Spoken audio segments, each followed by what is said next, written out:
तो लगातार चर्चा हो रही है कि आखिर आदमपुर का सुल्तान कौन बनेगा। आदमपुर का उपचुनाव के जो नतीजे हैं वो लगातार हम आपको दिखा रहे हैं, ताज़ा अपडेट जो है आप तक पहुंचा रहे हैं। क्या कुछ रुझान आ रहे हैं, 3 जो राउंड हो चुके हैं उसमें किस तरीके से बीजेपी के जो प्रत्याशी हैं भव्य बिश्नोई 17,000 से ज़्यादा वोटों के साथ आगे बढ़ रहे हैं, और इसके अलावा कांग्रेस प्रत्याशी जो हैं वो लगातार उनको चुनौती भी दे रहे हैं। हमारे साथ लगातार कुछ खास मेहमान बने हुए हैं। डीपी कौशिक जी हैं बीजेपी के प्रवक्ता, जोगिंदर मोर हैं कांग्रेस के प्रवक्ता, और हमारे साथ आम आदमी पार्टी के प्रवक्ता भी हैं रजवंत सिंह भी हमारे साथ हैं, इनेलो के प्रवक्ता हैं, और डॉक्टर अजय तिवारी हैं राजनीतिक विश्लेषक हैं। तो आप सबका एक बार फिर से बहुत बहुत स्वागत है। डीपी कौशिक जी, अब जिस तरीके से लगातार उम्मीदें जताई जा रही थी कि बीजेपी जो है वो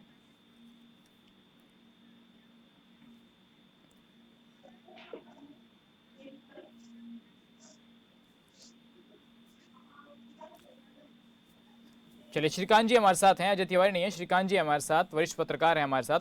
डीपी कौशिक जी, अब सवाल ये है कि आप लोग कह रहे हैं कि देखिए बीजेपी चुनाव जीतेगी, बीजेपी चुनाव जीतेगी, लेकिन कांग्रेस का ये कहना है कि 6 राउंड तक बीजेपी आगे जरूर चलेगी, क्योंकि ये जो पूरा गढ़ है जहां फिलहाल काउंटिंग चल रही है ये बिश्नोई समाज के लोगों का है। इसके अलावा भाजपा के यहाँ पेट वोटर हैं, तो उस लिहाज से देखा जाए तो यहाँ पर बीजेपी को आगे बढ़त मिलेगी, लेकिन कांग्रेस का दावा है कि 6 राउंड के बाद बीजेपी पिछड़ती हुई नजर आएगी। सर ये दावा करेंगे वो अपने के पक्ष करने के लिए बैठे हैं। ये तो आदमपुर की जनता का वो है। अभी आप ज्यादा टाइम है थोड़ी, आपके सामने जल्दी आ जाएगा। जी। मैं बार बार कह रहा हूँ, 30 पिछले जो वोट मार्जिन हमारा था उससे कहीं ज्यादा वोट मार्जिन रहने वाला है। कांग्रेस के प्रत्याशी बहुत अच्छी वोटी खासी वोटों से हारने वाले हैं, ये कांग्रेस को भी पता है।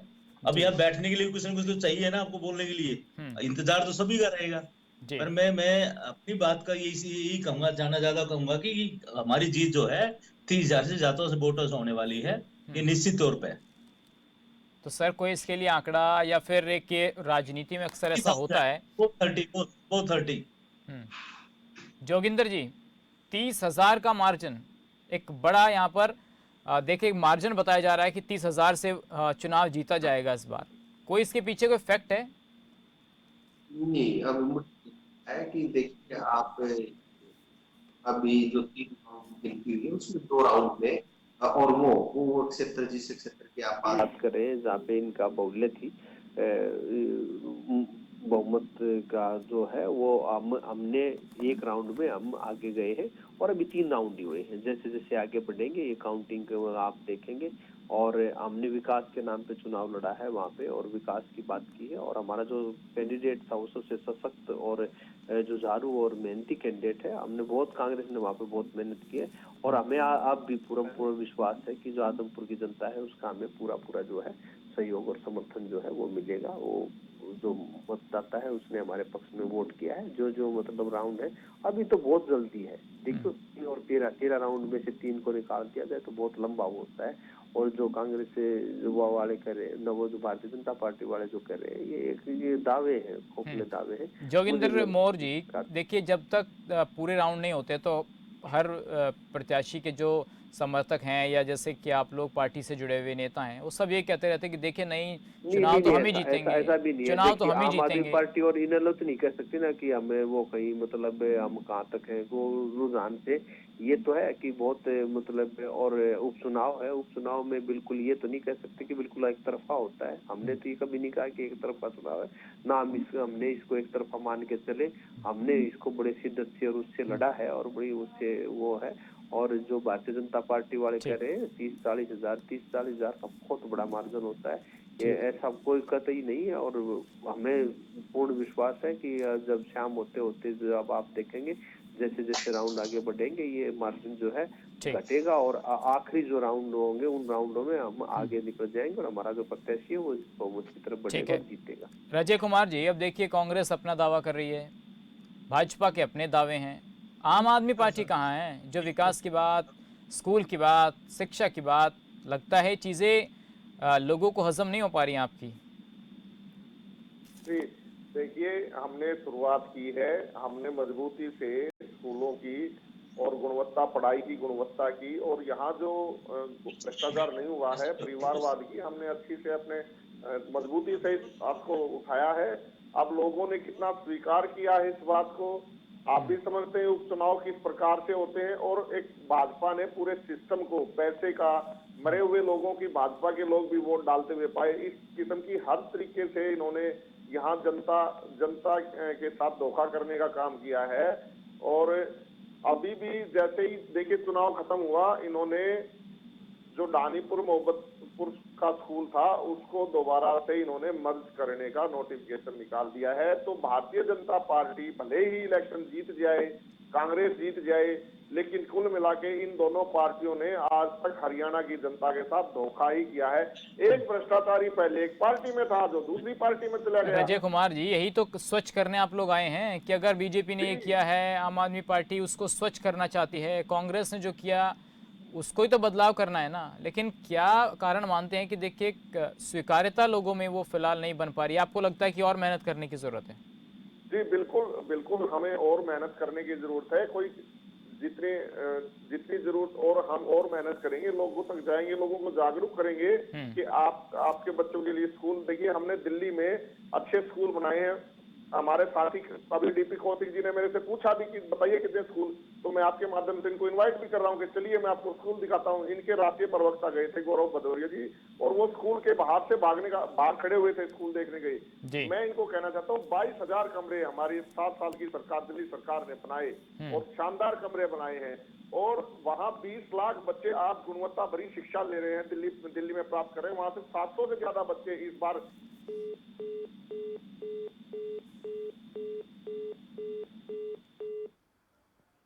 चलिए, आपकी आवाज़ नहीं आ रही है, लगता है फ़ोन का संपर्क टूट गया। हमारे साथ वरिष्ठ पत्रकार जी भी हैं, श्रीकांत पांडे जी हैं। सर, आप किस तरीके से देख रहे हैं इस पूरे चुनाव के जो रिजल्ट आ रहे हैं? जी, मैं इसको पहले ही बता चुका हूँ, फिर उस बात को बताता हूँ। मुझे लगता है कि ये क्लियर कट है। पहला चुनाव जो है वो कांग्रेस वर्सेस बीजेपी होगी, और ये तमाम हरियाणा के मतदाता दिल्ली के श्रीकांत जी, मैं मतदाताओं की 1 मिनट के लिए आपको यहाँ पर रोकना चाहूंगा। कुछ अपडेट आ रही है इस चुनाव को लेकर, बड़ी और अहम जानकारी निकलकर सामने आ रही है। चौथे राउंड में भव्य बिश्नोई को 4,566 वोट मिले हैं। कांग्रेस प्रत्याशी जेपी को 4478 वोट मिले हैं। तो चौथे राउंड में भव्य बिश्नोई जो है 88 वोटों से आगे हैं। ये अहम जानकारी निकलकर इस वक्त सामने आ रही है। आदमपुर उपचुनाव को लेकर लगातार मतगणना जारी है, अहम जानकारी आप तक पहुंचा रहे हैं। चौथे राउंड में भव्य बिश्नोई को 4,566 वोट मिले हैं, जेपी को 4478 वोट मिले हैं। अब ये देखिए आंकड़ा जो है वो कांग्रेस का लगातार बढ़ता हुआ। श्रीकांत पांडे जी हमारे साथ लगातार बने हुए हैं। श्रीकांत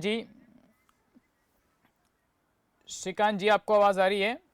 जी, मुझे आवाज आ रही है। एक अंतिम कमेंट सर मैं आपसे चाहूंगा। आप देखिए जिस तरीके से जो आंकड़ा है वो लगातार कहीं ना कहीं कम होता जा रहा है, और कांग्रेस ये दावा कर रही है कि जैसे ही आगे बढ़ेंगे सब चीजें राउंड बाय राउंड आंकड़ा कम होता चला जाएगा। क्या उस दिशा में बढ़ रही है काउंटिंग?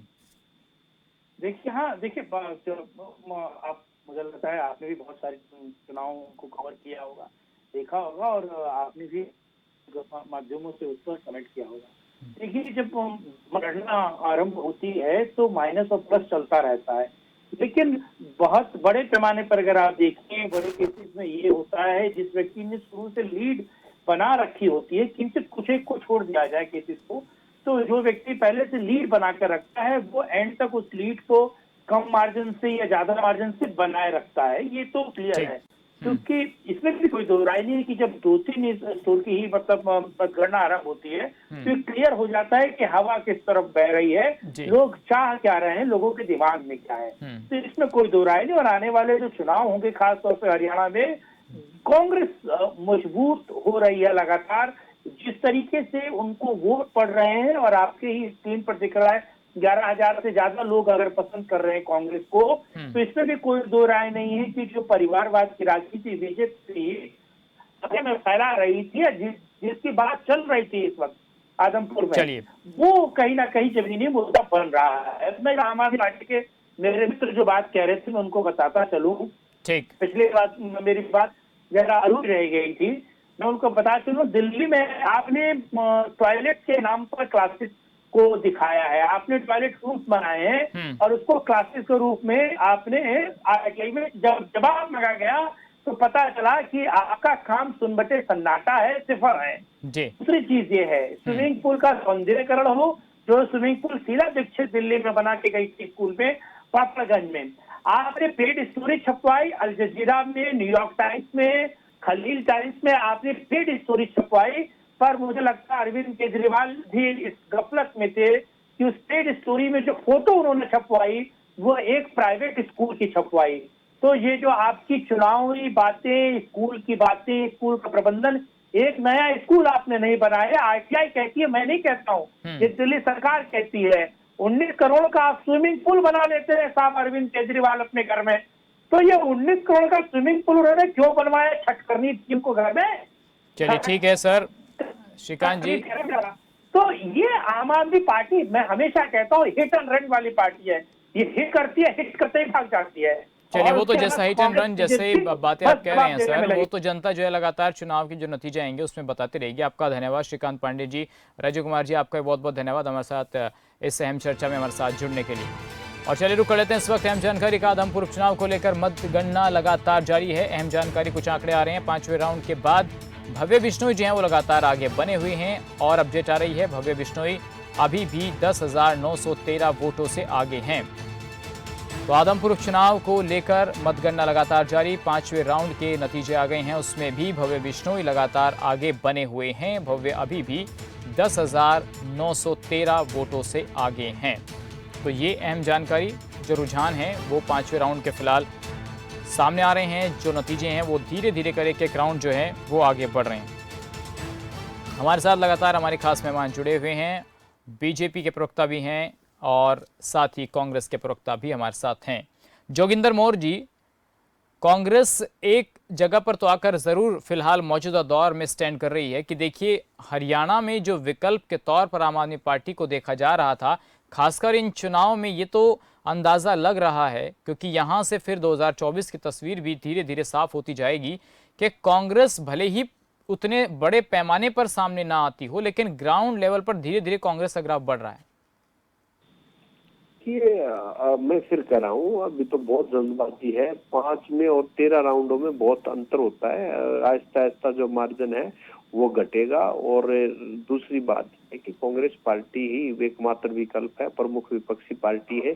और हमने पहले भी कहा था कि ये दोनों जो पार्टियां हैं ये वोट काटवा साबित होंगी वहां पर, और ये कहीं न कहीं मतलब वोट काटने का काम करेंगी, और ये इनका कोई जनाधार वहां पे किसी प्रकार से नहीं होगा। और आपने देखा होगा कि दोनों पार्टियों के पास इतनी कम वोटें आई है कि जो मतलब बिल्कुल नगण्य है, और कहीं भी नजदीक भी मतलब जमानत तो क्या, जमानत के नजदीक भी ये नहीं पहुंच पाएंगी। तो और कांग्रेस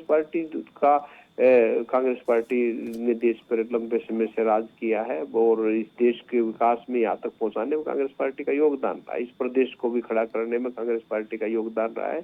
1 नवंबर 1966 के हरियाणा का रीऑर्गेनाइजेशन में तो स्टेट तो और भी आए थे, हरियाणा ही इतना डेवलप क्यों हुआ है। और भारतीय जनता पार्टी की जब से सरकार आई है, सभी वर्ग देखिए, चाहे किसान वर्ग है, चाहे व्यापारी वर्ग है, चाहे पहली बार ऐसी सरकार आई है जिसके खिलाफ छात्र और छात्राओं को जो करना पड़ा है, जो पहली बार ऐसी सरकार आई है जिसमें डॉक्टरों को विरोध करना पड़ रहा है, जो पहली बार ऐसी सरकार आई है जिसमें सफाई कर्मचारी जो है वो हड़ताल पर है, रोडवेज का जो है वो इन्होंने वो कर दिया है। ठीक है तो डीपी कौशिक जी, गुंजाइश नहीं। अब देखिए ये तो कहीं ना कहीं तस्वीर आपको भी दिख रही होगी। आप भले ही ये कह रहे हैं कि देखिए चुनाव जीतेंगे चुनाव जीतेंगे चुनाव जीतेंगे, ये तो जो लास्ट राउंड है उसके बाद साफ होगा। लेकिन एक तस्वीर जैसे कांग्रेस भी चाहिए। जी सर, आपको आवाज आ रही है डीपी कौशिक जी?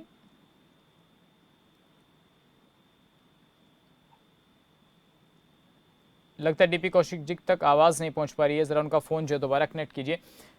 जोगिंदर मौर्य, आम आदमी पार्टी को आप वोट कटवा कह रहे हैं, इनेलो का आप वोट कटवा कह रहे हैं, लेकिन यही वोट कटवा जब पंजाब में होती है तो देखिए वहां पर आपको कहीं ना कहीं हार का सामना करना पड़ता है। गुजरात में दावा किया जा रहा है कि देखिए वहां से कांग्रेस को खत्म कर दिया जाएगा। दिल्ली के नतीजे आप देख लीजिए। तो हरियाणा में भी ये माना जा रहा था कि नई पार्टी है, हो सकता है कांग्रेस के 10 साल के जो शासन रहा है। भारतीय जनता पार्टी अपनी कवरिंग टीम की तरह काम करवाती है आम आदमी पार्टी से। और जहां भारतीय जनता पार्टी को ये लगता है कि वहाँ ये कमजोर है और वो कांग्रेस को कमजोर कर सकते हैं, आम आदमी पार्टी का इनका प्रयोग, क्योंकि दोनों की विचारधारा एक जैसी है, दोनों एक विचारधारा पे एक पिच पे खेलते हैं। आप देखिए गुजरात के अंदर हम विकास की बात करते हैं वहां पर अरविंद केजरीवाल जी का बयान आप गुजरात में देख लीजिए, जहाँ पर मतलब भारतीय जनता पार्टी भी एक विचारधारा की, एक धर्म की राजनीति करती है, वहीं पे अरविंद केजरीवाल जी ने क्या बयान देने का काम किया कि नोटों पे गणेश और लक्ष्मी की मूर्तियां होनी चाहिए। वो यात्राएं मतलब धार्मिक यात्राओं के नाम पे राजनीति करते हैं। तो इस प्रकार से क्या है कि यहाँ आदमपुर में इनको ये लगा होगा कि अगर इनको बहुत ज्यादा एक्टिव करते हैं तो आपको नुकसान हो सकता है। तो जी। ये बिल्कुल आप देखेंगे कि जहाँ जहाँ ऐसी जगह पे जहाँ पे, और रही गुजरात के बात, तो गुजरात के जो चुनाव परिणाम है वो हिमाचल का और इनका चुनाव परिणाम बता देगा कि आम आदमी पार्टी कहाँ खड़ी है। उत्तराखंड में आम आदमी पार्टी कहाँ खड़ी थी। ठीक है डीपी कौशिक जी, अब सवाल ये है आपसे कि आप लगातार कहते हैं कांग्रेस खत्म हो जाएगी, कांग्रेस को समाप्त कर दिया जाएगा, लेकिन आदमपुर उपचुनाव के नतीजे हों या फिर आप हिमाचल में ले लीजिए, तो गुजरात का जिक्र कर लीजिए, वहाँ पर यही माना जा रहा है कि अगर कोई सेकंड रनअप होगी जो चुनौती देने वाली होगी तो वो कांग्रेस ही होगी बीजेपी को। आप कह रहे हैं कांग्रेस खत्म होती जा रही है, खासकर अगर आप मौजूदा जो चुनाव हो रहे हैं इनके नतीजे देख लीजिए, फिलहाल फाइट तो कांग्रेस के साथ है ना। एक चीज बताऊंगा, कोई दल किसी को खत्म नहीं करता, जनता खत्म करती है। जनता कांग्रेस को खत्म कर रही है, हम नहीं खत्म कर रहे। अब आती कांग्रेस की बात, हरियाणा के अंदर एक दो स्टेट ऐसी बची हुई हैं, और वो जो आने वाला 2024 तक जैसे हुड्डा साहब चल रहे हैं, जिस पदों पर चल रहे हैं, जैसे काम कार्य कांग्रेस में आप लोग देख रहे हैं, सारा देश देख रहा हो रहा है, उस हिसाब से कांग्रेस बिल्कुल जड़ से खत्म होने वाली है। ठीक है, यह इलेक्शन मैंने कहा ना, अभी हरियाणा है, ये हरियाणा में थोड़ा हुड्डा साहब बैठे हैं, तो इनके अभी वो भ्रष्टाचार के चिट्ठे धीरे धीरे खुलते आ रहे हैं, तो जनता इनसे भी बहुत दूर जल्दी 2024 के चुनाव में इनको दिखा देगी। भारतीय जनता पार्टी विकास के नाम पर चुनाव लड़ती है, अपनी नीतियों के नाम पर लड़ती है, और आगे भी जनता का प्यार ऐसे हमें जैसे 2 टर्म से मिलता है, तीसरी बार भी माननीय प्रधानमंत्री जी मोदी जी बनेंगे प्रधानमंत्री जी, और हरियाणा भी हमारी सरकार रिपीट होगी। ठीक है, अजय तिवारी भी हमारे साथ जुड़ गए हैं, वरिष्ठ पत्रकार हैं हमारे साथ, राजनीतिक विश्लेषक हैं। अजय तिवारी जी राजनीतिक विश्लेषक हैं, हमारे साथ जुड़ गए हैं। अजय जी स्वागत करता हूं आपका। जी नमस्कार। अजय जी, जो नतीजे आ रहे हैं, जो रुझान फिलहाल दिख रहे हैं, इनको देखकर क्या अंदाजा लगाया जा सकता है, क्या कह रही है हरियाणा की जनता, आदमपुर का जो उपचुनाव हो रहा है? देखिए ये उपचुनाव है आदरणीय सचिन जी, ये उपचुनाव है, और उपचुनाव में एकदम से है ना, लोगों ने कुलदीप बिश्नोई की बहुत पुरानी अपनी पहचान और कुलदीप बिश्नोई की अपना मेहनत और भारतीय जनता पार्टी का साथ, क्योंकि भारतीय जनता पार्टी की इस समय सरकार है जी, और वहां पर जो वोट का समीकरण है वो कुलदीप बिश्नोई के साथ जाता हुआ जरूर दिख रहा है, लेकिन कांग्रेस कहीं भी पीछे नहीं है जी। आप देखिए, कभी कांग्रेस हमेशा इनके लगातार पीछे चल रही है। भारतीय जनता पार्टी या अन्य पार्टियां कितना भी कांग्रेस को खत्म करने की बात कर रहे हो, लेकिन कांग्रेस कहीं ना कहीं मजबूत है और अपने इरादे से वो अपनी कमियों को दूर करते हुए आगे बढ़ने का प्रयास कर रही है, तभी वो सेकंड पोजीशन पर पहुंची है। हाँ, यहाँ लिहाजा एक चीज दिखता है, आप पार्टी जो बहुत दम भर रही थी, स्कूल का, आपका अस्पताल का, बिजली का, आप पार्टी इस समय सबसे पीछे है वहां पर। तो क्या आप पार्टी ने मेहनत नहीं की? आप पार्टी ने मेहनत जरूर की है, पर आप पार्टी को अभी हरियाणा में आने में समय लगे।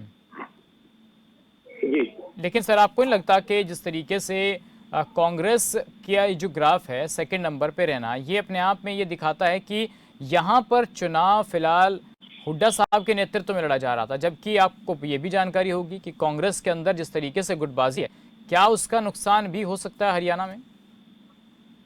गुटबाजी थी, अभी गुटबाजी कम हो रही है। देखिए, कांग्रेस ने एक बहुत बड़ा काम अभी किया है, खड़गे को अपना राष्ट्रीय अध्यक्ष बनना है, जो कि कांग्रेस को 10 साल 15 साल पहले कर लेना चाहिए था।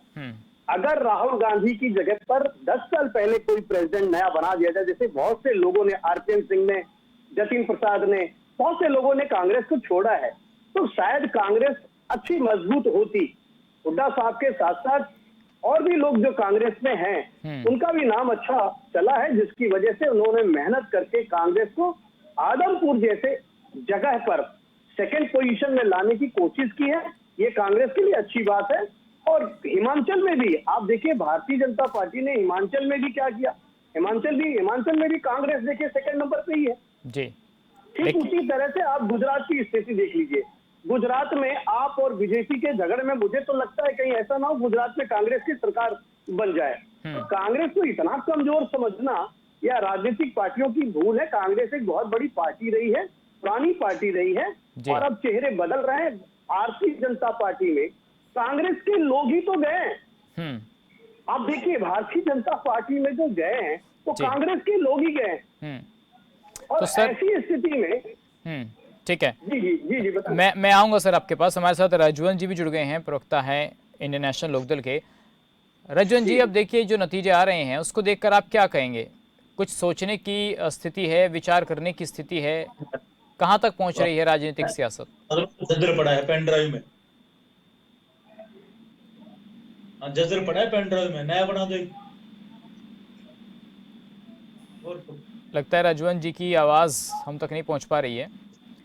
अजय तिवारी, मैं आपसे जानना चाहूँगा, देखिए इनेलो कोई नई पार्टी तो है नहीं, मुख्यमंत्री, उप प्रधानमंत्री, तमाम बड़े पदों पर यहाँ के नेता रहे हैं, लेकिन उसके बावजूद इनेलो की ये स्थिति, ये क्या इंडिकेट करती है? जबकि जेजेपी जो पहली बार चुनाव लड़ती है वो सरकार में शामिल हो जाती है, ये क्या इंडिकेशन दे रहा है?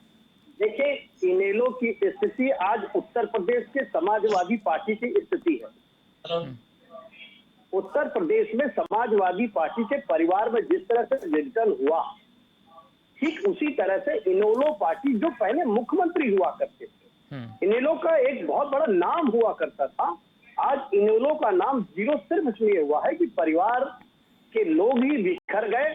और अब तो दुष्यंत चौटाला जी ने अलग पार्टी बना ली है, और दुष्यंत चौटाला जी चूंकि बीजेपी में हैं, इसलिए परिवार इनेलो को, अब आप इनेलो का तो मेरे ख्याल से इनेलो को बढ़ने में बहुत समय लगेगा। अब इनेलो इतनी जल्दी नहीं बढ़ पाएगी, क्योंकि परिवार में विघटन होना एक बहुत बड़ा नुकसानदायक सवाल है। और इनेलो को तो अपने आप में चेंजिंग ला करके और ढंग से कार्यकर्ताओं को डील करना होगा। और अगर ये डील करते हैं तो परिवार के लोगों को ही, चाहे वो जसपा नुकसान करे इनेलो को या इनेलो नुकसान करे जसपा को, इनको कोई ना कोई रास्ता निकालना चाहिए ताकि ये मिल करके इस हरियाणा सरकार में अपनी भागीदारी बनाए। ठीक है रजवंत जी, आपको मेरी आवाज आ रही है?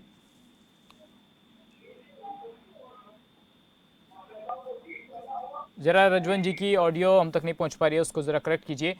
जोगिंदर मोर, एक समय कांग्रेस का जिस तरीके से 10 साल का शासन अभी मौजूदा दौर में रहा है बीजेपी से पहले, देखिए अब बीजेपी उसको मुद्दा बनाती है कि हुड्डा के शासनकाल में भ्रष्टाचार को लेकर, और अभी देखिए अनिल विज ने यह भी कहा है कि हुड्डा जी की जो जगह है हमने जेल में उसको कमरे को बुक भी कर दिया है। तो क्या इस तरीके की जो चीज़ें हैं, आप इन बयानों को कैसे देखते हैं? देखिए, भारतीय जनता पार्टी के अंदर एक अनर्गल बयानबाजी करने की, बड़बोली पार्टी है, बड़बोली बात करने की एक आदत है। अगर भ्रष्टाचार था, अगर कांग्रेस राज में 10 साल में भ्रष्टाचार हुआ, तो एक जांच बता दीजिए, ये 10 साल, इनके 8 साल की सरकार में कहीं भी कोई ये एक प्रकार भी कोई एक मामले को भी कर पाए हो तो एक बात है। दूसरी बात, ये इस प्रकार की, और अनिल विज जी के बारे में तो सबको पता है कि वो, उनके बयान कुछ होते हैं, कुछ चीजें कुछ होती है, वो कितने प्रकार की मतलब बातें करते हैं, गब्बर बात करते हैं। और जो शराब का घोटाला हुआ था उसके अंदर जो उनकी क्या स्थिति हुई थी, उनको चुप होना पड़ा था, ये सबको पता है। अब बात ठीक है, अब कांग्रेस राज के अंदर विकास की बात हम कर लेते हैं। तो विकास की अगर आप बात करेंगे, चौमुखी विकास हुआ, पूरे हरियाणा का विकास हुआ। इसी हरियाणा प्रदेश में एम्स लाने का काम अगर किया, मेट्रो लाने का काम अगर किया, अगर यहाँ पे IIM लाने का काम किया, अब ये कहते हैं बिजली देंगे। बिजली किससे आएगी? थर्मल प्लांट से आएगी। थर्मल प्लांट लगाने का काम किया। और जो ये लोग कहते हैं ना कि मतलब, और मुझे तो एक चीज का समझ नहीं आता, जब हम कांग्रेस पार्टी की बात करते हैं, भारतीय जनता पार्टी के नेताओं को ना भूपेंद्र हुड्डा, सिर्फ एक भूपेंद्र हुड्डा, इतने शक्तिशाली जननेता है वो हरियाणा के जननेता है, उनको सिर्फ उनको ही टारगेट ये मतलब भारतीय जनता पार्टी। चलिए मैं सर आपको 1 मिनट के लिए यहाँ पर रोकना चाहूंगा। ताज़ा अपडेट आ रही है चुनाव से जुड़ी हुई। 5वें राउंड के बाद भव्य बिश्नोई लगातार आगे बने हुए हैं, और 5वें राउंड में जेपी को 2565 वोट मिले हैं। ये फिलहाल जानकारी आ रही है 5वें राउंड की। भव्य बिश्नोई को 3825 वोट मिले हैं। 5वां राउंड जो है वो कंप्लीट होता हुआ नजर आ रहा है, और भव्य बिश्नोई को अब तक 10,913 वोट से आगे हैं भव्य बिश्नोई। तो आदमपुर उपचुनाव को लेकर ये अहम अपडेट फिलहाल सामने आ रही है, जहां पर 5वें राउंड के बाद भव्य बिश्नोई जो हैं वो आगे बने हुए हैं। तो ये अपडेट आ रही है 3825 वोट भव्य बिश्नोई को 5वें राउंड में और 10,913 वोटों से आगे भव्य बिश्नोई। हमारे साथ लगातार हमारे खास मेहमान जुड़े हुए हैं। रजवंत जी हैं इनेलो के प्रवक्ता हमारे साथ। रजवंत जी, आपको मेरी आवाज आ रही है? रजवंत जी, आप जिस तरीके से नतीजे आ रहे हैं इनको लेकर आप क्या कहेंगे? आपकी प्रतिक्रिया जानना चाहूंगा इन पर। देखिए सचिन जी, मैं सिर्फ इतना कहना चाहूंगा कि जो चुनाव शुरुआत में जिस हिसाब से जो चुनाव शुरू हुआ था और उसके बाद चुनाव एक अलग मोड़ पर चला गया। एक तरफ जहां पर जनता पहले तो ये बोल रही थी कि जो कुलदीप बिश्नोई है या भजनलाल परिवार है वो वोट के समय में ही इलाके में नजर आता है, और एक ऐसा माहौल बना बाद में कि कहीं ना कहीं इस चुनाव को जो मेन जो मुद्दा था उस मुद्दे से भटका दिया गया। जब जनता जो विकास की बात करती थी, शायद वो विकास की बातें भी वहां पर कोई कारगर सिद्ध नहीं हुई। एक परिवार को वोट देने का काम उस इलाके की जनता ने किया है। हम ये कह सकते हैं कि चाहे कुलदीप बिश्नोई ने ये अपने पिताजी की दुहाई दी हो या अपने परिवार की दुहाई दी हो, उस इलाके को अपना बताकर ये वोट हासिल करने का काम किया हो, लेकिन आप ये भी देखिए कि जिस हिसाब से ये जो लोग 1 लाख पार करने की बात करते थे और अब रिजल्ट वहां पर क्या नतीजा आ रहा है, ये भी एक सोचने की बात है कि मैं मानता हूं कि जनता ने हमें मैंडेट नहीं दिया, जनता हमें वोट नहीं कर पाई। और ये रजवंत जी, यही तो सवाल है कि ऐसा क्या हो गया कि वो प्रधानमंत्री तक रहे, मुख्यमंत्री तक रहे, और आज वो पार्टी जो है देखिए धीरे धीरे कहां पर जा रही है। देखिए हर चुनाव एक अलग अलग परिस्थितियां होती है, हर चुनाव की अलग अलग परिस्थितियां होती है। इससे पहले इलाहाबाद का जो चुनाव था वहां पर परिस्थितियां क्या थी, वहां पर भी ये लोग भारतीय जनता पार्टी के लोग ये कहते थे कि अभय सिंह चौटाला चुनाव नहीं जीत सकते, एक इंडियन नेशनल लोकदल को हम खत्म करके देंगे। लेकिन इंडियन नेशनल लोकदल पार्टी खत्म होने वाली नहीं है। ये जरूर है कि उतार चढ़ाव और आते हैं चुनाव को। हम ये भी कह सकते हैं कि कहीं ना कहीं सरकार के पक्ष में जाते हैं, और जनता ने ये भी देखा कि अभी शायद 2 साल है, हो सकता है एक उम्मीद, एक ऐसी उम्मीद जो ये सब जवाब दिखा कर गए हैं कि हम आपका विकास करा देंगे, हम आपको नौकरियां दिला देंगे, हम आपके यहाँ पर नई यूनिट्स लगा देंगे, उद्योग लगा देंगे, मतलब एक ऐसा सब जवाब दिखाकर जनता को एक रजवंत जी, अब चाहे उन्होंने कुछ भी दिखाया हो, लेकिन वो जनता से वोट ले रहे हैं। लेकिन क्या आपको लगता है कि 2024 की लकीर जो है अब खींचनी शुरू हो गई है, जिसमें ये परिणाम दिखाएंगे कि विपक्ष में कौन रहेगा और पक्ष में कौन रहेगा? नहीं सचिन, ऐसा कुछ नहीं है कि अभी इस चुनाव को अगर हम ये कहें कि ये 2024 की डेडलाइन है, इससे पहले बड़ौदा का उपचुनाव आया, इलाहाबाद का उपचुनाव, हर चुनाव का एक अलग अलग परिस्थितियां होती है। और अगर उसके बारे में ये कहें कि ये 2024 की डेडलाइन है या उसका सेमीफाइनल है, ऐसा कुछ नहीं है। 2 साल बचे हैं अभी। आपने भी देखा होगा कि जो पिछले 3 साल है और उससे पहले के जो 5 साल भाजपा के हैं, उसमें लगातार भारतीय जनता पार्टी के कहीं ना कहीं जो उनके जो नीतिगत फैसले जो उनको बताते थे, जो जन विरोधी फैसले थे, उन फैसलों के कहीं ना कहीं विरोध में जनता सड़कों पर रही, चाहे उसमें व्यापारी, कर्मचारी या कोई भी वर्ग लगा ले। लेकिन हो सकता है जनता ने ये सोचा हो कि एक सीट से शायद कोई फर्क ना पड़े, लेकिन ये जरूर हो सकता है कि एक सीट से शायद उनका वहां पर एक जो लोग ये आप झूठे वायदे करके आए हैं, हो सकता है इनको कहीं सच करने में वो कहीं कामयाब हो जाए। ठीक है अजय तिवारी, आपको क्या लगता है? देखिए जो नतीजे आ रहे हैं, इनेलो के प्रवक्ता जरूर कह रहे हैं कि देखिए अभी कुछ सीखने की जरूरत है, कुछ चीजें हैं, चुनाव से फर्क नहीं पड़ता, हर सीट का अपना एक अलग समीकरण होता है। लेकिन आप ये तस्वीरें देखकर क्या ये कहा जा सकता है कि चुनाव भले इन दोनों दलों में से कोई जीते, कांग्रेस या बीजेपी में से, लेकिन एक स्थिति ये साफ होती नजर आ रही है कि देखिए चुनाव जो हो सकता है आने वाले वक्त में कांग्रेस और बीजेपी के बीच में हो सकता है? नहीं, ऐसा कुछ नहीं। आप ये देखिए, ये जो चुनाव था, ये चुनाव कहीं ना कहीं 2 व्यक्तियों के बीच में सिकुड़कर क्यों रह गया? सिर्फ और सिर्फ आपको पता है कि हिसार का जो इलाका है, आदमपुर की जो जनता है, वहां पर सिर्फ और सिर्फ 2 चीजों के बीच में रहा, जाट और नॉन जाट के बारे में जो ये लोग जो बात करते थे। कांग्रेस ने इस चुनाव को और जाट और नॉन जाट का बनाकर एक ऐसा समीकरण खड़ा कर दिया कि वहां के लोगों को ये देखना पड़ा कि जो कुलदीप बिश्नोई परिवार है, कहीं ना कहीं एक जाट नॉन जाट की कौन सा आपके पास कमी है? कांग्रेस के सर, आपने भी तो वही सियासत शुरू से की है इनेलो ने, और अभी हमारी ऐसी कोई सियासत नहीं है। अगर हमारी ऐसी, देखिए एक चीज सचिन जी, हमने जो शुरू से जो बात की थी, जो हमने कोडाराम नंबरदार जी को जो टिकट दी थी, वो सिर्फ ये सोचकर टिकट दी थी कि ये इस इलाके का हक के लिए हमेशा संघर्ष करता हुआ व्यक्ति है। और चौधरी अभय सिंह चौटाला, ओम प्रकाश चौटाला जी, उन्होंने सारा जीवन अपना संघर्ष में बिताया है, चौधरी देवीलाल की नीतियों पर चलकर, और उसी के संघर्ष को देखते हुए ये हमने उनको टिकट देने का काम किया। बालसमंद गांव की पंचायत जब हुई थी तो उस पंचायत का भी ये फैसला था कि एक ऐसे व्यक्ति जो संघर्षशील व्यक्ति को अगर टिकट देने का काम करेंगे तो निश्चित तौर पर ये जीत भी आएगा और जो परिवार है जो लगातार इतने लंबे समय से जीतने का काम कर रहा है, उसको भी कहीं ना कहीं हार का मुंह देखना पड़ेगा। लेकिन वो वहां की जनता ने शायद ये फैसला नहीं लिया, ठीक है, हो सकता है कुछ इसके और मायने हो, लेकिन मैं ठीक ये है, इसके मानता क्या हूं मायने होंगे कि लगातार मैं आऊंगा आपके पास रजवन जी। अजय तिवारी, अब देखिए कह रहे हैं कि जाट नॉन जाट की सियासत सचिन बीजेपी और जी, कांग्रेस कर रही है, आप इसे कैसे देखते हैं? सचिन जी, रजवन जी ने कुछ देर पहले अभी ये कहा कि जनता को बरगला लिया गया, जनता को भ्रमित कर दिया गया। राजनीति में अपने अपने खेल को खेलने के लिए हर पार्टी को अधिकार होता है। भारतीय जनता पार्टी और कांग्रेस के लोगों ने अपनी बात को सही ढंग से रखना और रख करके जनता को अपने साथ जोड़ने का काम किया, इसलिए फर्स्ट और सेकंड नंबर पर है। इसमें कहीं जाट और गैर जाट का कोई मैटर नहीं है। अगर जाट और गैर जाट का मैटर होता तो निश्चित तौर से जाट बाहुल्य क्षेत्र है वो, और जाट बाहुल्य क्षेत्र में अगर इनेलो को इतना कम वोट मिला तो मैं तो इनकी बातों से सहमत नहीं हूँ। हाँ, लेकिन एक चीज जरूर कहूंगा कि ये चुनाव 2024 के चुनाव को नहीं दिखाता है। 2024 के चुनाव को यदि देखना है हमें, तो अभी जो सरपंच के चुनाव हुए हैं उस चुनाव की तरफ हमें ध्यान देना होगा। अभी जो पार्षद के चुनाव होंगे उस पर हमें ध्यान देना होगा कि असल में जनता चाहती क्या है, या सरपंच, उस सरपंच के अंदर में जो 5 पंच आएंगे वो पंच कहां तक कितने वोट पाकर कौन सी दिशा में, कौन सी दशा में जा रहे हैं। क्या भारतीय जनता पार्टी के इस नए मॉडल विकास की तरफ जा रहे हैं, या कांग्रेस के पुराने विकास की धाराओं का काम कर रहे हैं, या नई पार्टी चाहे वो जसपा हो, इनेलो हो, आप पार्टी हो, उसकी तरफ लेकिन जाने का सर काम। अजय ये तिवारी हमें जी, क्या आपको नहीं लगता कि देखिए जिस तरीके से यहाँ पर खासकर हरियाणा में एक जाति विशेष के साथ जोड़ने की कोशिश और उसको अपने एक समीकरण ऐसा बनाया गया, खासकर इनेलो और कांग्रेस उस समीकरण को बनाने की लगातार लगी हुई है, और इस क्षेत्र की जहाँ तक बात है यहाँ पर जाट मतदाता जो है वो काफ़ी बड़ी संख्या में है। आपको लगता है कि मेजॉरिटी का वोट कांग्रेस के साथ जुड़ने में यहाँ कामयाब हो पाया है?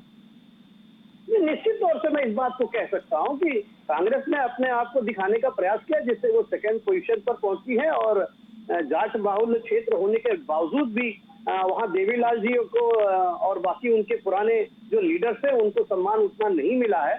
और मैं आपको एक चीज और बताऊं, अब जो ये हरियाणा का चुनाव हो रहा है, आप देखिए हरियाणा के हर क्षेत्र में, चाहे वो हिसार हो, चाहे गुड़गांव हो, फरीदाबाद हो, या बहुत से जगह पर अब जो है, जो बाहर से आए हुए लोग हैं, जो अन्य राज्यों से आए हुए प्रवासी हैं, वो भी एक महत्वपूर्ण भूमिका निभा रहे हैं। वो उनका वोट भी एक कहीं ना कहीं एक वोट बैंक बनता जा रहा है। आज फरीदाबाद में 70%, गुड़गांव में 70% प्रवासी रह रहे हैं, हिसार में भी लगभग 20% प्रवासी हैं।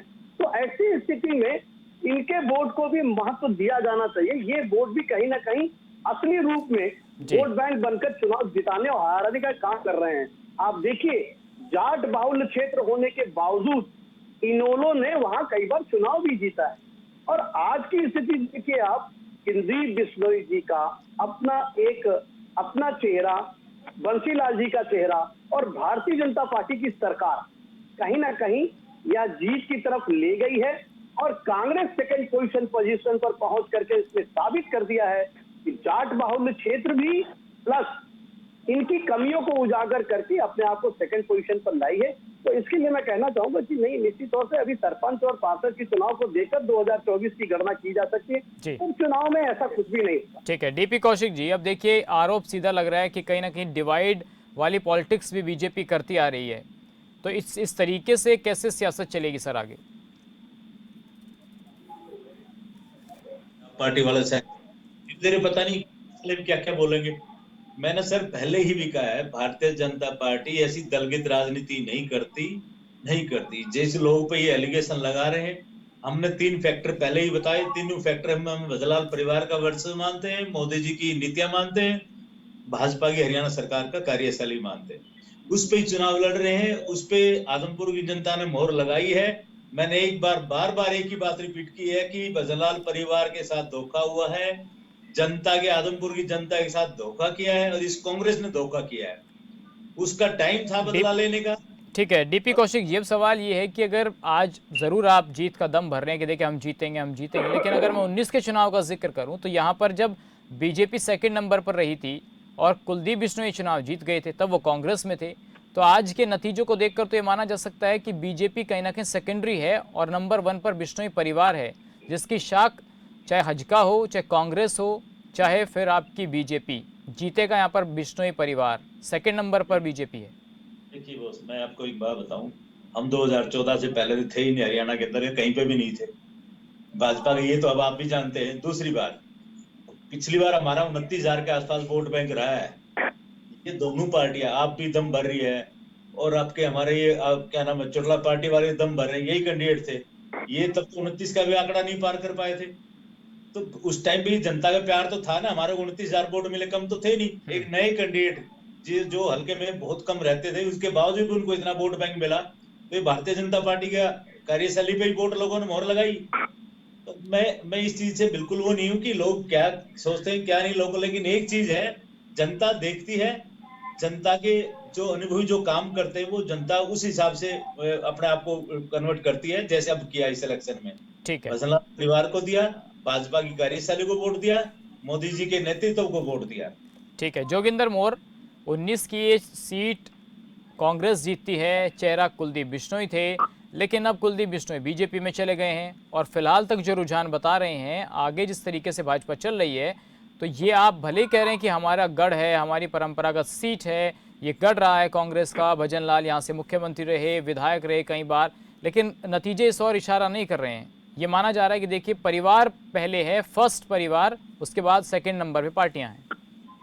देखिए, अगर इस प्रकार की बात है तो ये भारतीय जनता पार्टी की नीतिकार है।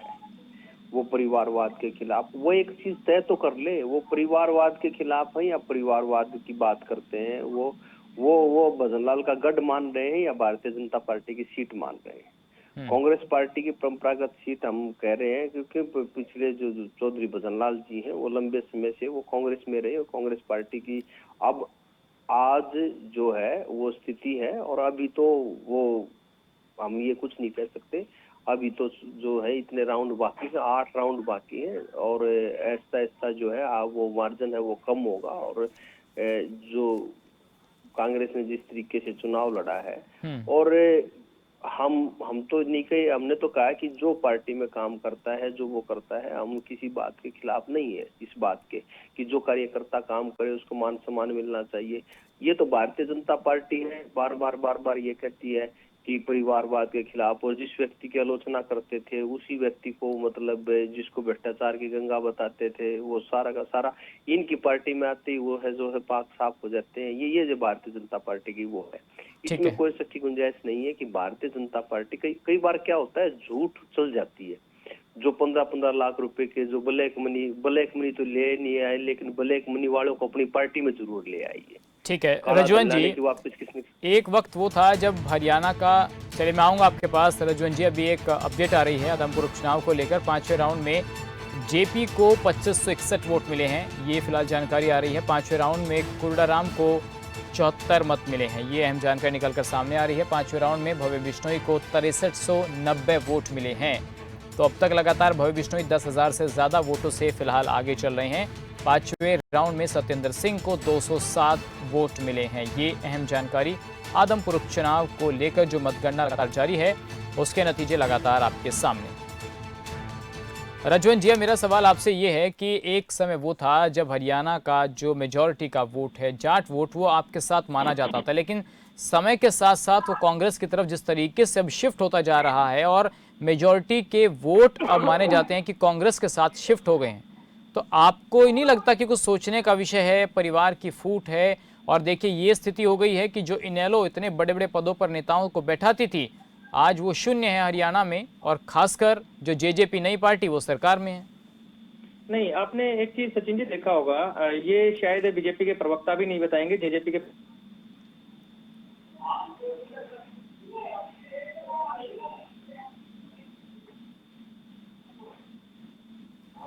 रजवन जी आपको आवाज आ रही है? चलिए, रजवन जी की आवाज जो हम तक नहीं पहुंच पा रही है। अजय तिवारी, मेरा सवाल आपसे यही है कि आदमपुर के अंदर एक चीज़ तो स्टेबल रही है सर शुरू से ही, मैं 1968 से जिक्र करूंगा, तो 1968 से भजनलाल परिवार जो है वो तो लगातार स्टेबल है, दूसरी साइड में पार्टियां जो है वो लगातार बदल रही हैं। नहीं, देखिए सचिन जी, मैं आपकी बात से सहमत हूँ। भजन लाल जी भी, कुलदीप बिश्नोई जी भी आदमपुर इलाके में, आदमपुर जगह पर, आदमपुर कंस्टिट्यूंसी में इन लोगों का बहुत अच्छा दबदबा रहा है, शुरू से रहा है। चाहे वो किसी भी पार्टी में रहे, उनकी अपनी पार्टी हो, कांग्रेस की पार्टी में रहे हो। लेकिन एक चीज तो आपको मानना पड़ेगा कि कहीं ना कहीं कुलदीप बिश्नोई जी की अपनी एक अच्छाई रही है, जिसकी वजह से आज ये डबल के मार्जिन से आगे हैं, 10,000 वोटों से आगे हैं जी। लेकिन कांग्रेस ने भी अपने आप को साबित करने का प्रयास किया है वहां, इस बात से नकारा नहीं जा सकता है। और भारतीय जनता पार्टी का भी एक सिंबल आज की डेट में, देखिए भारतीय जनता पार्टी के प्रवक्ता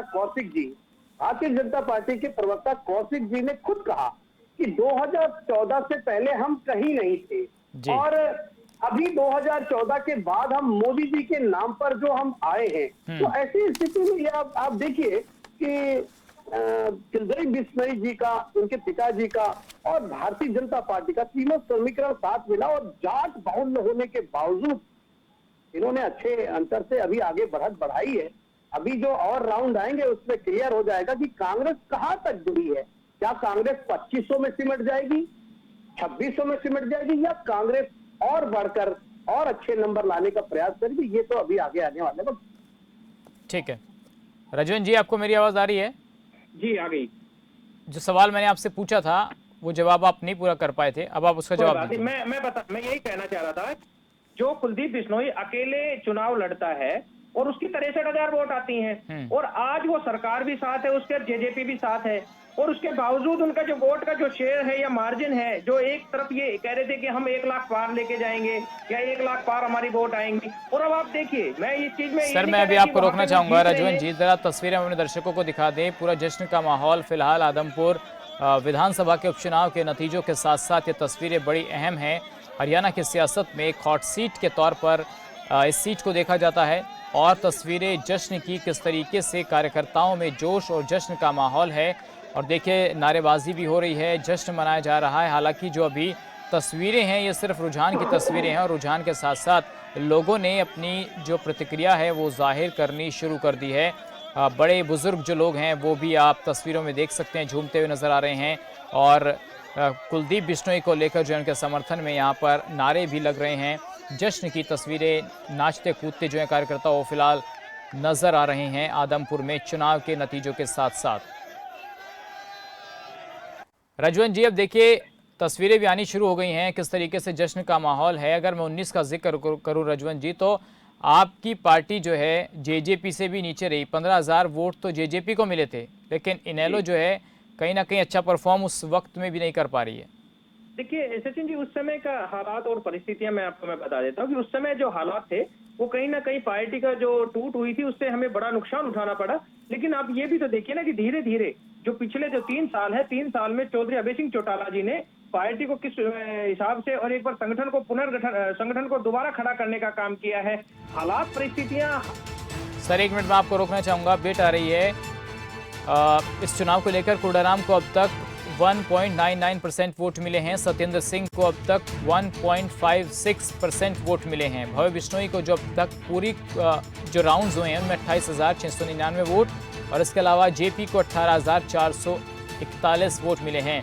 कोडाराम अभी तक 1,000 तक नहीं पहुंच पाए हैं, 998 वोट जो उनको मिले हैं। सत्येंद्र सिंह को अभी तक 786 वोट मिले हैं। तो ये अहम जानकारी इस वक्त आदमपुर उपचुनाव को लेकर सामने आ रही है, जहां पर मतगणना जो है वो लगातार जारी है। तो रजवन जी, मैं आऊंगा अभी आपके पास, आपको लेकर सवाल बहुत हैं। चलिए आप अपनी बात कंप्लीट कीजिए पहले।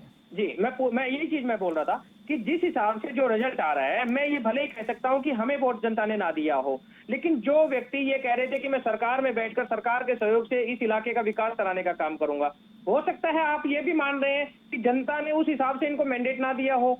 आज भले ही ये जीत जाए या बढ़त ले रहे हो, लेकिन क्या आप मान सकते हैं इस चीज को कि एक व्यक्ति जो अपने आप में अपना आपका उस इलाके में अपना प्रभाव बताने वाला व्यक्ति और सरकार का भी सहयोग है, दूसरी पार्टी जो वहां पर ये कहती है कि हमारा गठबंधन है, उसके बावजूद भी, सारे सरकारी तंत्र होने के बावजूद भी अगर इतना कम मार्जिन अगर वहां पर है, तो ये आप बिल्कुल मानिए कि वहां पर सरकार का कोई भी प्रभाव नहीं है। कुलदीप बिश्नोई का ठीक है, उन्होंने अपना उनका इलाका है और उन्होंने अपने प्रभाव से वहां पर वोट लेने का काम किया है, लेकिन जनता ये तो सोच रही है कि सरकार शायद काम कर दे। एक शायद शब्द मैं बार बार यूज कर रहा हूँ, वो इसी वजह से कर रहा हूँ कि जहां पर भी उपचुनाव होता है सरकार वहां पर एक झूठ के पुलिंदे, एक विकास का पिटारा, एक ऐसी योजनाएं लेकर आने का काम करती है, लेकिन जो ही चुनाव वहां पर समाप्त होते हैं उसके बाद वो पिटारा बंद कर देते हैं।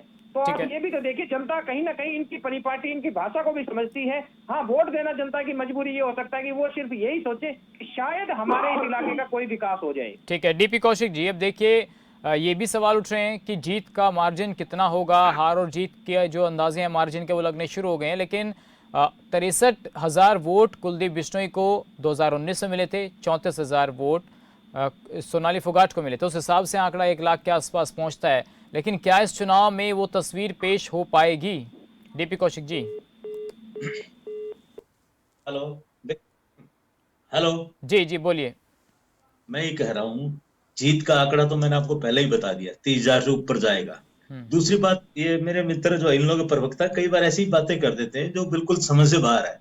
अरे भाई, सत्ता में तो आप भी रहे हो, उपचुनाव तो आपके टाइम पे भी रहा होगा। अभी थोड़ी देर पहले बोल रहे थे इलाहाबाद के खंबे नहीं लगे। अरे तो शुरू से आपका ही राज रहा है, आपका ही गढ़ रहा है। एक विधायक होने के नाते आप सीएम की बात करते हो, आपको खंबे में तार नहीं लगवा पाए, फिर कहेगी सीएम की भी जनता को बेवकूफ बनाते हो आप अपनी सरकार के बारे में सोच लीजिए। आप ऐसे करते हो ना तो बड़ी मतलब अजीब सी बातें लगती है। चलिए छोड़िए, मैं विपक्ष की बात नहीं कर रहा, मैं अपनी पार्टी की बात कर रहा हूँ। पार्टी एजेंडे पे चुनाव लड़ रही है सर। आदमपुर की जनता ने प्यार जता दिया और दिखा भी दिया आपको। पिछली बार से मार्जिन ज्यादा रहने वाला है वोट बैंक का।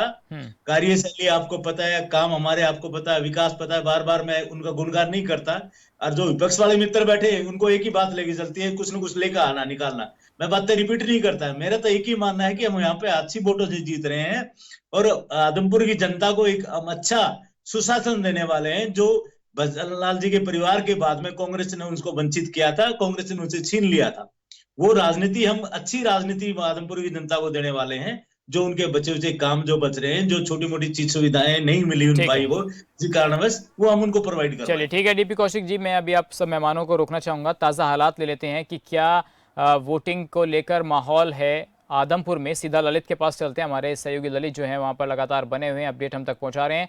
ललित, अभी हमने तस्वीरें देखी किस तरीके से कार्यकर्ता जो हैं वो जश्न मना रहे हैं, झूमते हुए नजर आ रहे हैं। फिलहाल क्या ताज़ा तस्वीर है? जी बिल्कुल, भगवा बिश्नोई के पक्ष में काफ़ी उत्साह है लोगों के मन में, और अब जैसे जैसे बढ़त बनती जा रही है वैसे वैसे लगातार जोश बढ़ता जा रहा है। हम आपको सीधा दर्शक दिखा रहे हैं किस प्रकार से यहाँ पर जो लोग हैं खुशी मना रहे हैं, यहाँ पर नारेबाजी कर रहे हैं, भगवा बिश्नोई जिंदाबाद के नारे लगाए जा रहे हैं। उनका कहना है कि जिस प्रकार से भगवा बिश्नोई की बढ़त है उससे साफ अंदाजा लगाया जा रहा है कि हम जीत चुके हैं। यहाँ पर जो लोग हैं उनसे बात करते हैं, उनका क्या कहना है, जिस प्रकार से उत्साह है किस प्रकार मनाया जा रहा है? बड़ा भारी उत्साह देखने को मिल रहा है। भाई बड़े भाई भगवा बिश्नोई 30,000 प्लस वोटों जीत रहे हैं। 30,000 प्लस वोटों जीतेंगे भगवा बिश्नोई। आदमपुर की दिवाली आज आ चुकी है और भगवा बिश्नोई बहुत बड़े मार्जिन से जीत चुके हैं। मैं भीमसेन अग्रवाल, हिसार की जनता क्या पूरे प्रदेश की, क्योंकि सबको जनता को पता है कि बीजेपी जो काम कर सकती है वो कोई नहीं कर सकता। बीजेपी की जीत है, भगवा बिश्नोई की जीत है, कुलदीप बिश्नोई की जीत है, परिवार का गढ़ है, इसको कोई तोड़ नहीं सकता। ये आपने युवाओं की सुनी कि किस प्रकार से जोश है, जोश के साथ यहाँ पर ये उत्साह मना रहे हैं। ये आप देख सकते हैं कि किस प्रकार से यहाँ पर नारेबाजी की जा रही है, जश्न मनाया जा रहा है, लगातार यहाँ पर जश्न मनाया जा रहा है और लगातार यहाँ पर लोग हैं जो बीजेपी के कार्यकर्ता हैं यहाँ पहुँच रहे हैं।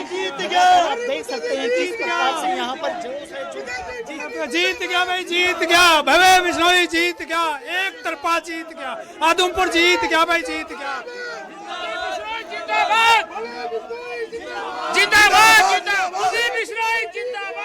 देख सकते हैं किस प्रकार से बीजेपी कार्यकर्ताओं में उत्साह है, उत्साह के साथ यहाँ पर नारेबाजी कर रहे हैं। जैसे जैसे लीड का मार्जिन बढ़ता जा रहा है वैसे वैसे ये कार्यकर्ताओं में भी जोश बढ़ता जा रहा है। उनका कहना है कि जिस प्रकार से भाजपा द्वारा विकास को लेकर कार्य किए जा रहे हैं और भगवा बिश्नोई का लगातार यहाँ पर बढ़ रहा है, 11 बार यहाँ से भगवा बिश्नोई और उसके फादर जो हैं कुलदीप बिश्नोई यहाँ पर लगातार यहाँ पर जीत दर्ज करते रहे हैं और यहाँ पर लगातार जो लोग हैं पहुँच रहे हैं और जश्न मना रहे हैं, एक दूसरे को गुलाल लगा रहे हैं। हम आपको सीधा दृश्य दिखा रहे हैं किस प्रकार से यहाँ पर आज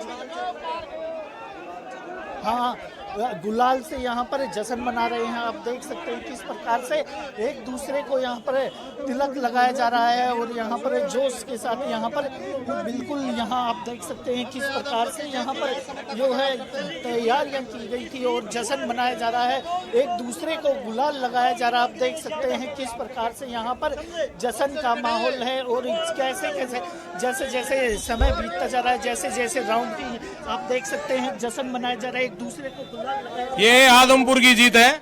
आदमपुर के लोगों ने जो फैसला किया है वो तारीफे काबिल है। आदमपुर की बहादुर जनता को हिसार की तरफ से, पूरे भाजपा की तरफ से बहुत बहुत इनको आशीर्वाद प्रणाम। जो बहुत अच्छा फैसला आदमपुर के लोगों ने लिया है।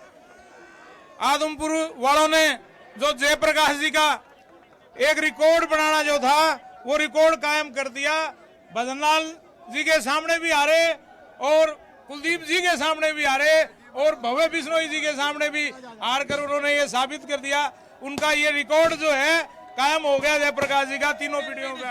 आपको मैं मीडिया के माध्यम से बताता हूँ, 58 साल से कोई हल्का अगर पूरे वर्ल्ड के अंदर है तो आदमपुर है, जो लगातार चुनाव जीतता है। और चौधरी कुलदीप बिश्नोई और रेणुका बिश्नोई ने कहा था अब की बार 1 लाख पार, 24,000 30,000 से जीतेंगे हम, जो हमारा टारगेट था। भारत माता की अमर रहे। ऐसा भाई साहब जेपी को 2024 में फिर निमंत्रण दे रहे हैं, फिर आज चौथी बार भी उसको हराने का काम करेंगे। भजनलाल 24,000 से जीत हो चुकी है और हम 30,000 प्लस से जीतने जा रहे हैं।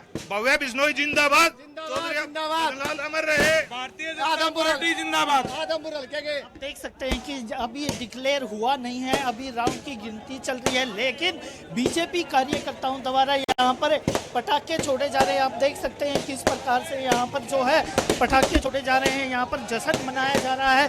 बीजेपी के खेमे में जैसे जैसे काउंटिंग होती जा रही है वैसे वैसे जश्न का माहौल है। यहाँ पर देख सकते हैं किस प्रकार से बीजेपी द्वारा आतिशबाजी की जा रही है, पटाखे छोड़े जा रहे हैं, यहाँ पर लगातार जश्न मनाया जा रहा है। उनका कहना है कि ये अभी तो राउंड बचे हुए करीब 30,000 से हमारी जीत होगी। जैसे जैसे काउंटिंग होती जा रही है वैसे वैसे परिणाम आता जा रहा है, वैसे वैसे ही बीजेपी कार्यकर्ताओं में जश्न का माहौल है। यहाँ पर लगातार जश्न मना रहे हैं। आप देख सकते हैं चारों तरफ बीजेपी के कार्यकर्ता दिखाई देंगे और जो सुरक्षा की बात की जाए यहाँ पर सुरक्षा व्यवस्था भी 4 चौखंड की गए हैं। यहाँ पर अलग अलग टुकड़ियाँ तैनात किए गए हैं। यहाँ पर लोग आप देख सकते हैं किस प्रकार से यहाँ पर लगातार यहाँ जश्न मनाया जा रहा है। लगातार यहाँ पर एक दूसरे को बधाइयाँ दी जा रही है। जैसे जैसे राउंड की गिनती होती जा रही है वैसे वैसे जो मार्जिन है वह भी बढ़ता जा रहा है और लगातार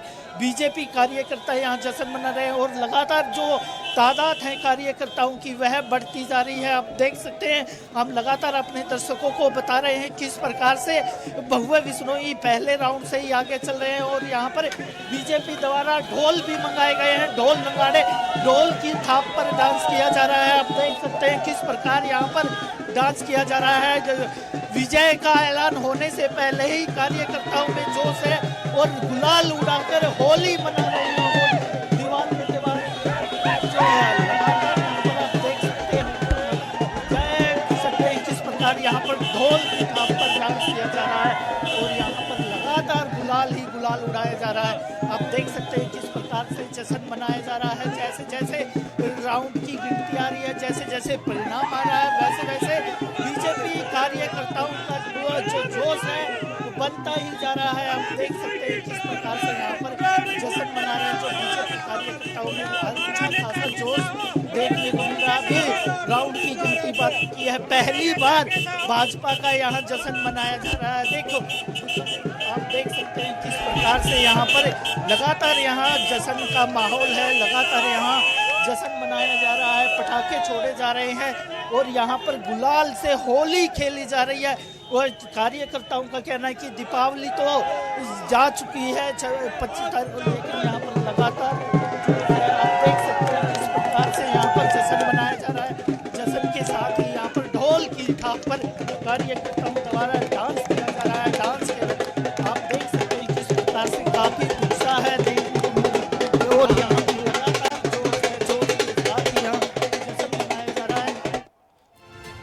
तो इस वक्त अहम जानकारी निकलकर सामने आ रही है। तस्वीरें आपने देखी, छठे राउंड का रुझान भी सामने आ गया है। आदमपुर उपचुनाव को लेकर छठे राउंड का रुझान, छठे राउंड में भव्य बिश्नोई को 7017 वोट मिले हैं। छठे राउंड में जयप्रकाश को 4019 वोट मिले हैं। तो छठे राउंड में बीजेपी की जो लीड है वो लगातार आगे बढ़ रही है।